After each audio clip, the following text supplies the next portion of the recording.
My sheep hear my voice, and the stranger they will not follow, but will flee from him, for they know not the voice of strangers.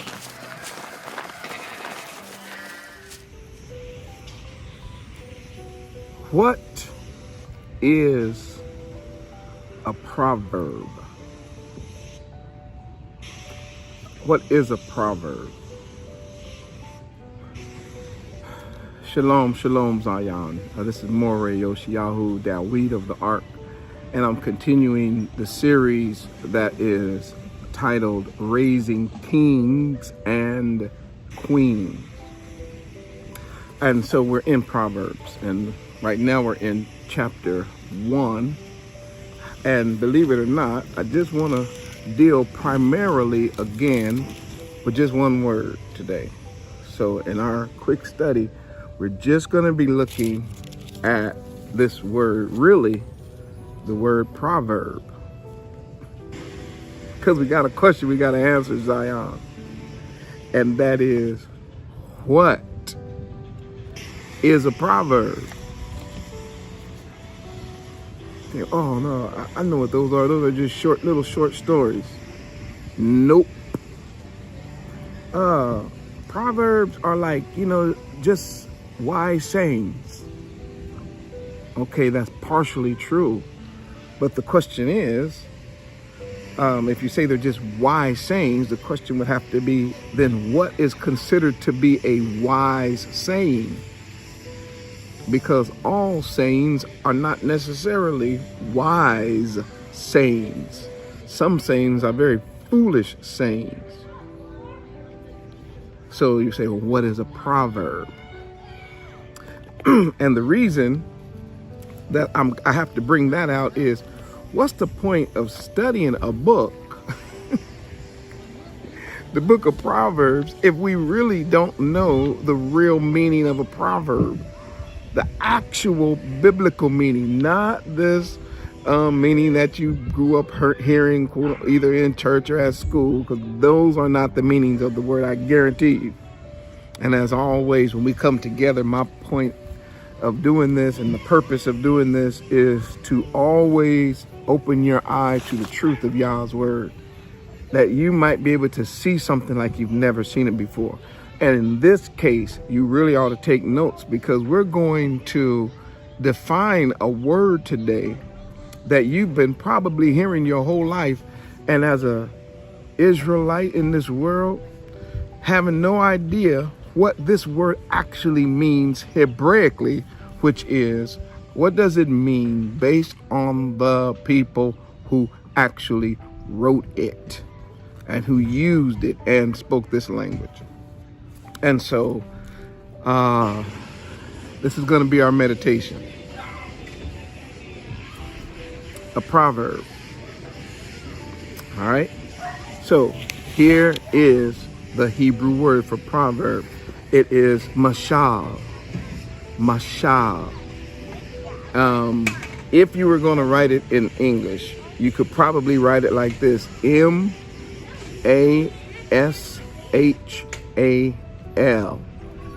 But of course, in Hebrew, those of you who study the Hebrew language, it's Mem, Shin, Lamed.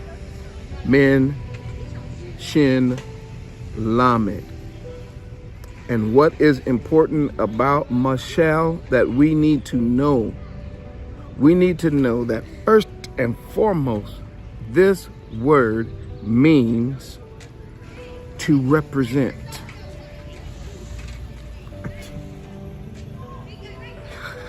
I told you. When you start looking at a Hebrew and the Hebrew definitions of words versus say like Greek and English, it will make you always go, wait, what? Yes. So in my last video, I talked about the fact that Solomon has credentials. He's been given the greatest credential of all, is that he literally could say, King David, my daddy. I can't get too much better credentials than that, Zion. I wish I had time to go deep into that, but literally he says he's the son of David. So being the son of David gives him the credentials to give us the Proverbs, because no doubt he received these words of wisdom from his father, the king. Now he's the king, and now he's going to pass these words of wisdom down to us in form of Proverbs. So the first definition is to represent. And we have a colloquial term today that we use that term. And it's very interesting, because we'll say something like, okay, if you're getting ready to be in front of a lot of people, we'll just say it like this: you better represent, don't we? In other words, what we're saying is, when you get up there, wherever you are, you better be on your best behavior and act like you have some sense, and then acknowledge whatever it is, the wisdom you got, the education, the support, or whatever. You represent the people, the wisdom, the support that was behind you, that put you in a position to where you would be acknowledged. Okay, so the word represent. So now you look at the word proverb and you bring in the idea, or mashal, and the idea of represent. It starts to make more sense about what a proverb is. They're not little fairy tales. They're not like fables, like Aesop fables. It's not like little sayings of mythology. No, the Hebraic proverb were sayings of wisdom, knowledge, and understanding that enabled you to properly represent Yah as his children, to represent Yah as his princes and princesses, his royal priesthood.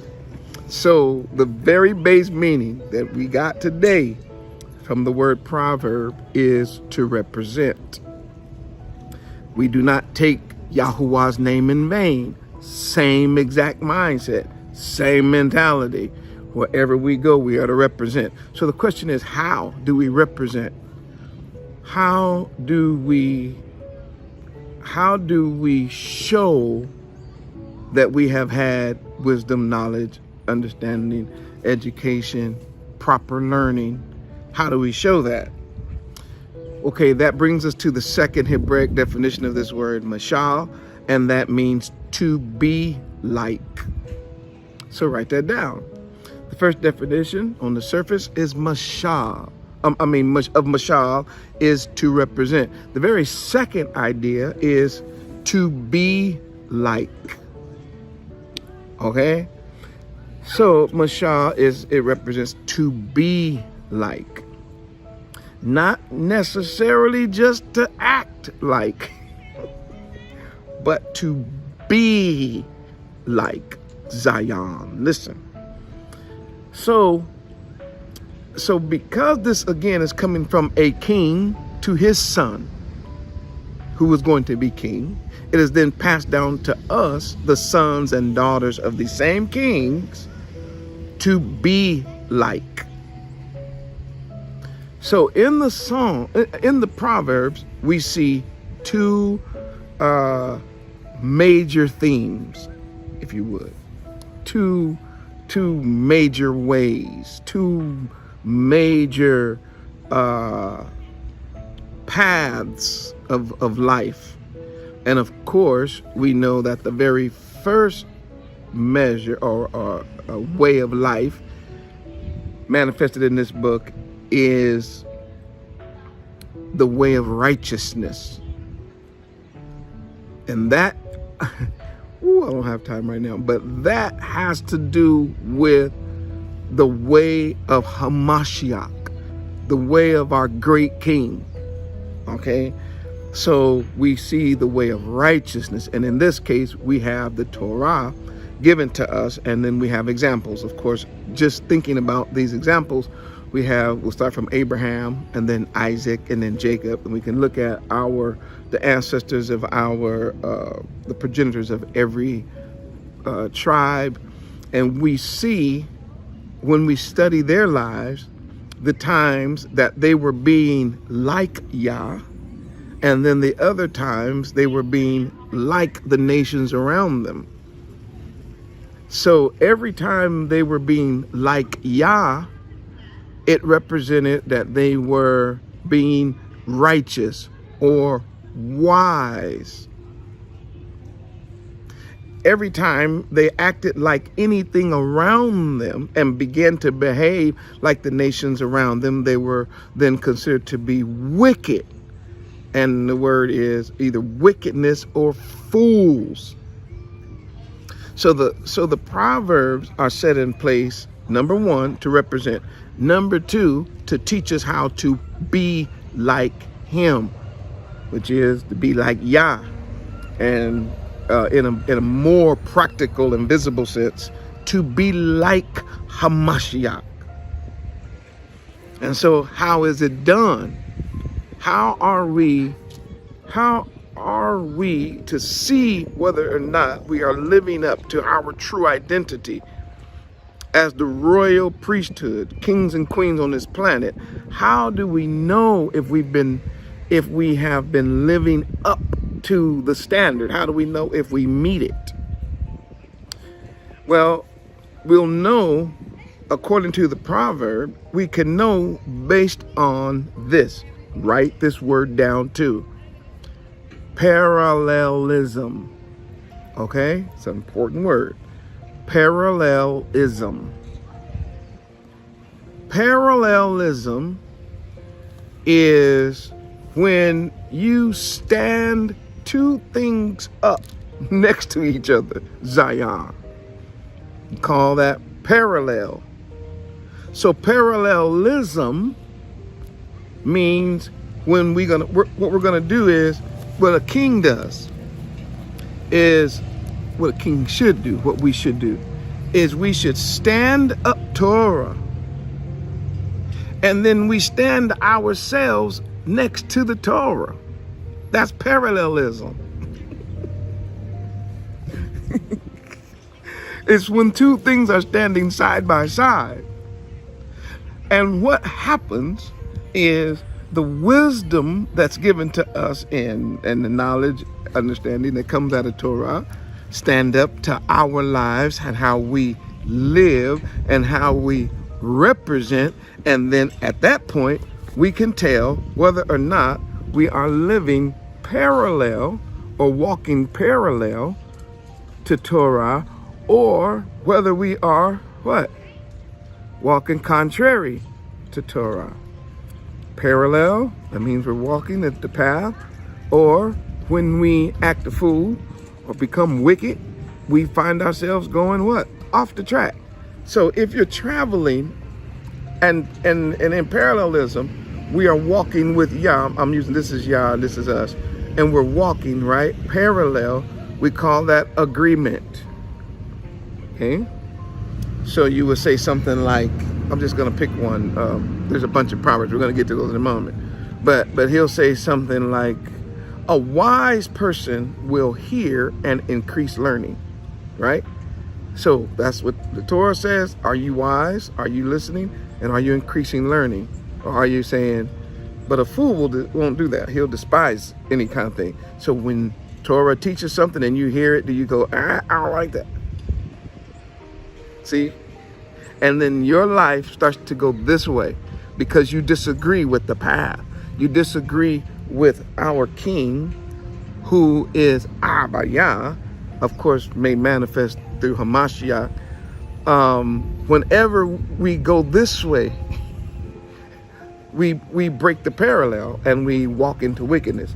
So what the proverb seeks to do for us, Zion, is to keep us running parallel with Yah by giving us all of these sayings and all of these teachings and all of this wisdom to show us even when we take one step outside of the path of righteousness. Because he's going to cover every subject you can think of from marriage to relationships to brotherhood to economic to investments to health to everything is covered in the proverb. And what Proverbs is doing is setting up a standard whereby we can run a parallel. It also, and I'm almost out of time for my little study today, it will also enable us when we study to look at other things around us, say like in nature, for instance, in order to see how something functions properly. And then we can look in nature around us, because there's no mother nature, we're looking at creation. Then we'll look and see whether or not we are functioning like that. So he's going to bring up things like the ant or the ostrich or the spider or whatever, things that we're able to observe.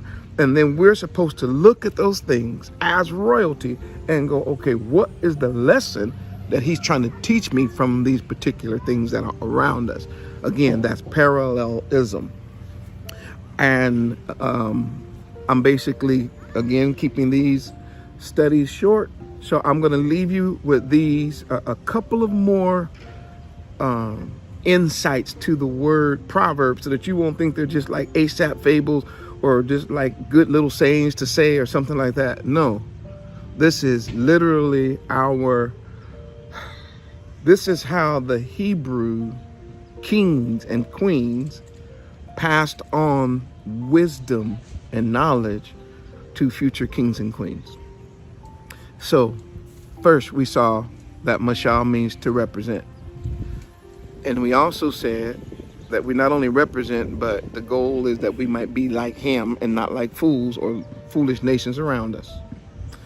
Then we saw that it's important to understand parallelism, which means we walk according to the word. Now, the next definition, or the words, I'll just put those out. The next words I want you to understand when we study this is that you are not studying, or you and I will not be studying European wisdom. This is not European at all. You and I are not studying Hamite wisdom. This is not African proverbs, fairy tales, and mythology. This is not little mythology coming up out of Europe.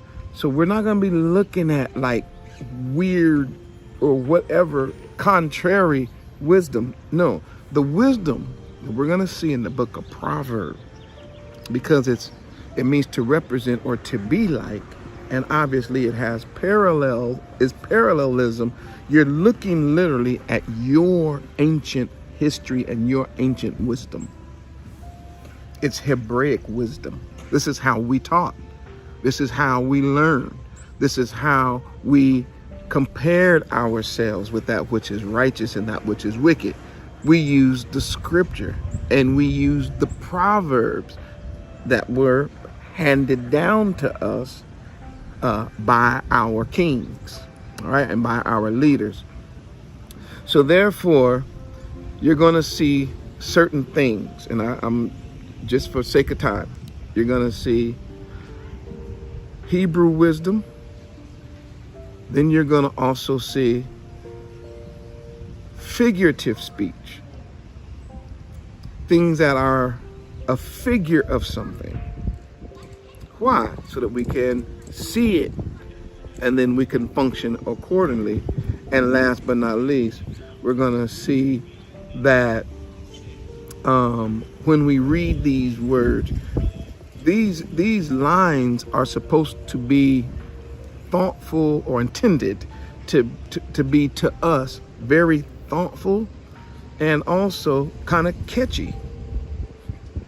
Believe it or not, these words are supposed to be catchy. Why? So that you could remember them and that you can recite them and they become a part of you. Here's one. Most of you all know this. You've heard this before.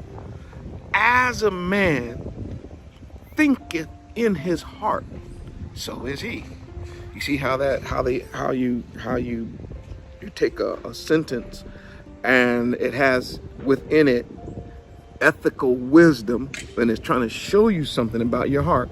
That's a whole nother lesson. But the heart is the control center. When you understand Hebrew, you understand the heart is lev, and it is the authority within. So it's not how you feel, but it's as a man, watch this, as a man has an authority within, that is what's going to control his actions on the outside. Whatever is your authority inside is going to be eventually what controls your outside. So you get those pictures, and that's what the Proverbs are. Why? Because if you're a king, but you think you're a slave, you're going to behave like a slave. If you're a king and you think you're ghetto, you're going to behave ghetto. If you're a king and you think you're dumb, and the dumb is on your heart, you're going to act dumb. If you're a king, but on the inside you're miserable, then your actions are going to be miserable. You get the point? If you're a king or a queen, but on the inside you believe you are a waste or nothing, I think you're starting to get the point. So again, quick recap. Parallel, Mosheh means to represent. We represent Yah, our Father. To be like our King is our ultimate goal.